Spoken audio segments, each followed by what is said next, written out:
Et yo les gars, c'est Hyperaxel, j'espère que vous allez bien. Avant de commencer cette vidéo les gars, je vous laisse vous abonner à cette chaîne YouTube parce que oui, du très lourd arrive. Je vous remercie pour tous les retours que j'ai eu par rapport au cadeau de TheCarry78 les gars. Clairement, c'était le youtubeur en question, je vais pas me répéter 107 fois.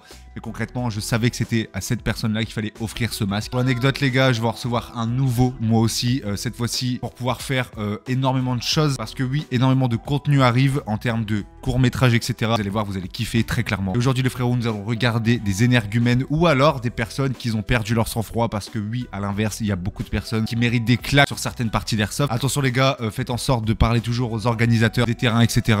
Le but est de ne pas vous engueuler parce que vous le vouliez ou non, quoi qu'il arrive, après ça crée un genre de froid, un genre d'énervement. Et bref les frérots, je vous laisse sur ça, portez-vous bien. Bonne vidéo à tous, c'était Hyperaxel. Peace.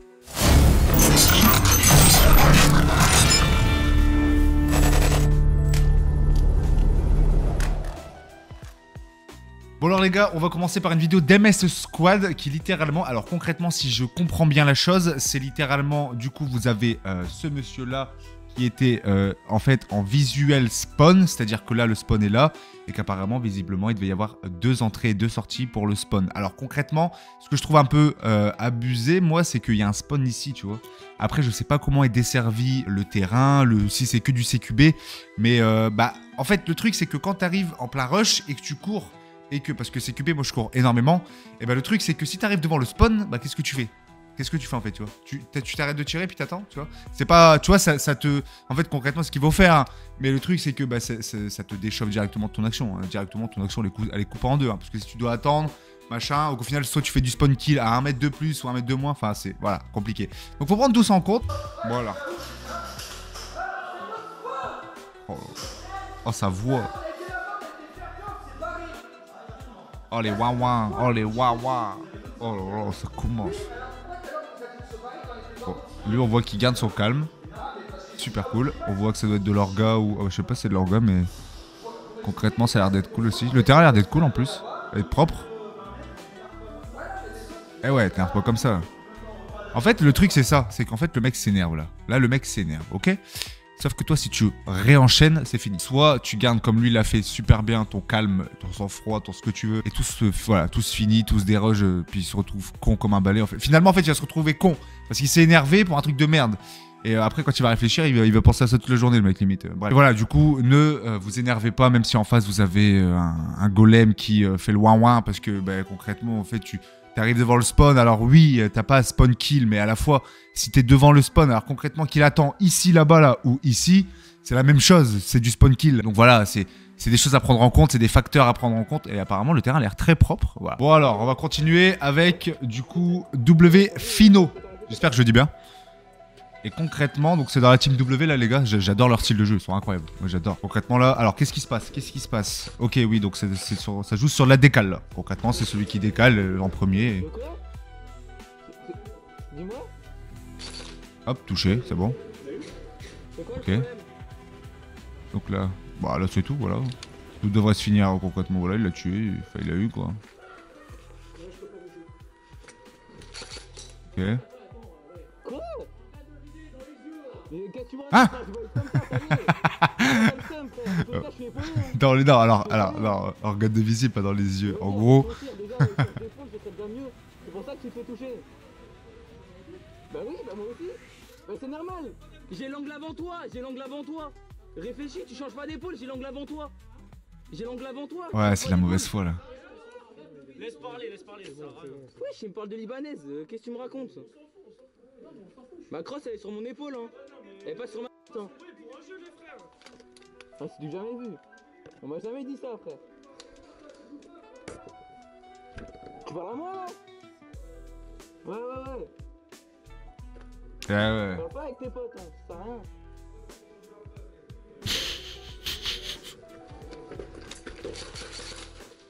Alors, qu'est-ce qui s'est passé? Alors, le terme libanaise est aussi beaucoup pris à tort et à travers. Je m'explique. En gros, tu dois être épaulé. C'est-à-dire que si tu peux te décaler comme ceci, je vais vous montrer, ça sera plus simple.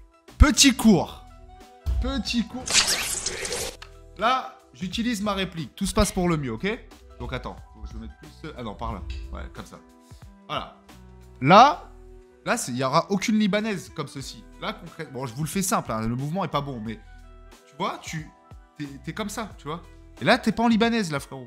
Que tu sois comme ça, comme ça, comme ça, comme ça, t'es pas en libanaise puisque tu es épaulé, voilà, tu vois. T'es épaulé. Si t'es comme ça, là, c'est une libanaise. Là, c'est pas une libanaise. C'est-à-dire que si tu te décales, tu vois, là, c'est pas une libanaise, frérot, ça sera jamais une libanaise. En gros, parce qu'en fait, le terme libanaise, quand tu te fais toucher, c'est facile, c'est plus facile de le dire pour ton ego. C'est toujours comme ça, de toute façon. Et du coup, voilà, alors, regardez. Libanaise, pas libanaise. Donc, et on voit bien, du coup, donc c'est Fino, qui est comme ça, ok? Il est comme ça. Et il se décale une fois. Et il se décale deux fois. Et il se décale trois fois. Je vous le fais simple, mais voilà, c'est comme ça. Tu vois, tu peux faire ça, là, tu vois? Bien. Pas bien.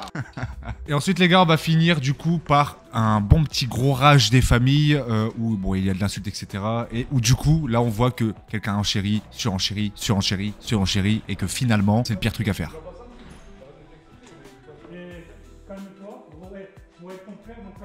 Non mais c'est quoi le rapport? C'est quoi le rapport? Aïe, On est en aïe, train de aïe, jouer. ça y est. On est en train de jouer, on s'en bat les couilles, on est pas là pour s'embrouiller. Calmez-vous les gars, je vous parle calmement là. Eh ben nous aussi. Pas. Nous aussi. Ouais, lui dit je pourrais pas être. C'est quoi le rapport avec l'âge, frérot? Alors, qu'est-ce qui s'est passé là? Oh mais reste tranquille. C'est quoi le rapport avec l'âge? C'est quoi le rapport avec l'âge? Tu vas faire quoi? Tu vas pleurer. Tu vas faire quoi? Toi tu vas faire.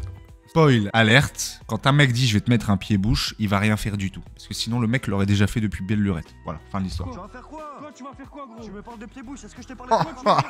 Oh frère. On va remettre les choses en place direct. Oh on est pas là pour s'embrouiller. non. Il te dit qu'il t'a touché, il t'a touché. Oh non. On est pas là pour s'embrouiller, me dis pas je vais te mettre un pied-bouche, je sais pas quoi frère. Tu me parles mal, tu crois que je suis qui moi? Je t'ai dit quoi? Répète-moi. Mais ferme-la. Voilà, un jeune avec un vieux, c'est toujours comme ça les gars, je vous jure. On t'a dit quoi? Ah, c'est... On t'a dit quoi? Mais tu crois quoi? Mais il croit quoi? On t'a dit quoi? On t'a dit quoi? Toi, depuis tout à l'heure t'es venu attaquer là. Arrête de faire le mec qui. Oh t'es un baiser toi. Oh, tu es un baiser, oh, tu es fada ou quoi là? Oh, tu es fada! Oh! Jamais. Pas pour une bille. Oh t'es un baiser frère. Doucement. On lui a pas dit un mot de déplacé, pas un seul mot de déplacé. C'est quoi l'histoire? Regardez, je pourrais être ton daron, je vais te mettre un pied-bouche. Tu vas mettre un pied-bouche à qui toi? Ah mais continue pas, bah ouais mais putain, bah après c'est chiant parce qu'il y a la pression et tout. Alors concrètement qu'est-ce qui s'est passé? Bah là il y a eu deux esprits qui s'échauffaient, il y a un troisième esprit qui est venu s'échauffer, comme je vous le disais c'est une suite sans fin parce que bah il y a des amis qui vont venir défendre leur ami, d'autres du coup en fait ça va créer un bordel, voilà. C'est pour ça que quand vous voyez par exemple, parce que là on a vu clairement que cette personne là juste devant vous est venue du coup agresser clairement, on va pas se mentir, la personne qui l'avait touché. Alors qui a eu un mauvais geste ou quoi, ça avant on l'a pas du coup puisqu'on n'a pas la POV du coup du mec, mais concrètement il faut pas réagir à ce genre de truc parce que sinon bah voilà en fait vous allez vous retrouver bête. Dans le sens où, ouais, de la chance que, ouais, mais eux, ouais. Au final, il va rien se passer, voilà. Alors que peut-être il y en a un des deux qui était prêt à se taper, mais ça aurait été le pire des scénarios. Du coup, après, l'image du terrain, elle est niquée. Pendant au moins 15-20 jours, voilà, t'es sûr que, ouais, il y a eu des embrouilles, il y a eu ceci, cela, donc ça va parler. Et le truc aussi, c'est que quand tu n'es pas en tort, c'est important de le dire aussi, quand tu n'es pas en tort et que tu t'énerves, tu deviens la personne qui est en tort. Ah, ça, c'est clair, net et précis, les gars.